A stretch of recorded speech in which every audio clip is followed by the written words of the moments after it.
ಆಗ್ತಾರೋ ಇನ್ನು ಔಟ್ಸೈಡ್ ಕೂಡ ಕಾರಿಡಾರ್ ಅಲ್ಲಿ ಎಲ್ಲ ಕಡೆನೂ ಕೂಡ ಅವರು ಇದೇ ಮಾತಾಡ್ತಾ ಇರೋದ್ರಿಂದ ಮಾತಾಡ್ಬೇಡ್ರಿ ಒಂದ್ ನಿಮಿಷ ನಿಮ್ ಸಮಸ್ಯೆ ಅವ್ರಿಗೆ ಹೇಳ್ತೇನೆ ಮಾತಾಡ್ತಾ ಇರೋದ್ರಿಂದ ಅವರಿಗೆ ಕನ್ನಡ ಅಥವಾ ಯಾವುದೇ ಒಂದು ಸಬ್ಜೆಕ್ಟ್ ಈಸಿಯಾಗಿ ಹೇಳ್ಕೊಡೋದು ಕಷ್ಟ ಇದೆ. ಅದೇ ಬೇರೆ ಕಡೆ ನಮ್ಮ ಬೆಂಗಳೂರು ಮಂಗಳೂರು ಕಡೆ ಎಲ್ಲ ಅವ್ರ ಮನೇಲೂ ಕೂಡ ಅದೇ ಮಾತಾಡ್ತಾ ಇರ್ತಾರೆ. ಇವ್ರಿಗೆ ಕೆಲವೊಂದು ಪದಗಳು ಬಳಕೆನೇ ಇರೋದಿಲ್ಲ. ಮತ್ತೆ ಇಲ್ಲಿ ನಾವು ಕೆಲವೊಂದು ಟೀಚರ್ಗಳೀಗ ಅಭ್ಯಾಸ ಆಗಿದೆ ಅವ್ರ ಪದಗಳನ್ನ ನಾವು ಬಳಸ್ಕೊಂಡು ಅದನ್ನೇ ಕನ್ನಡದಲ್ಲಿ ಟ್ರಾನ್ಸ್ಲೇಟ್ ಮಾಡಿ ಹೇಳ್ತೇವೆ. ಆದ್ರೆ ಆಫ್ಟರ್ 5th ಸ್ವಲ್ಪ ಅವರು ರೆಡಿ ಆಗ್ತಾರೆ. ಆದ್ರೂ ಕೂಡ ಏನಾಗ್ತದೆ ಅಂದ್ರೆ ಇಲ್ಲಿ SSLC ಹೈಯೆಸ್ಟ್ ಫೇಲ್ ಆಗೋದು ಇನ್ ಕನ್ನಡ.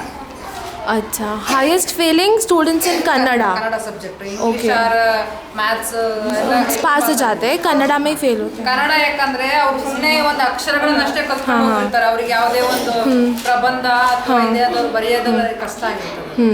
ಅವ್ರು ಬೇರೆ ಎಲ್ಲ ಸಬ್ಜೆಕ್ಟ್ ಅಲ್ಲಿ ಮಾಡ್ತಾರೆ. ಈಗ ಬೇರೆ ಕಡೆ ಮಂಗಳೂರು ಮತ್ತೆ ಬೆಂಗಳೂರು ಸ್ವಲ್ಪ ಹಾಗೆ ಕಷ್ಟ ಅನ್ನೋ ಸಬ್ಜೆಕ್ಟ್ ಇವ್ರಿಗೆ ಈಸಿ ಇರ್ತದೆ. ಇವರು ಕನ್ನಡನೇ ಇವ್ರಿಗೆ ಕಷ್ಟ ಆಗಿರ್ತದೆ. कन्नड़ा में ही कष्ट आता है ಯಾಕಂದ್ರೆ ಇವ್ರ ಮನೇಲಿ ಯಾರಿಗೂ ಕನ್ನಡ ಬರೋದೇ ಇಲ್ಲ.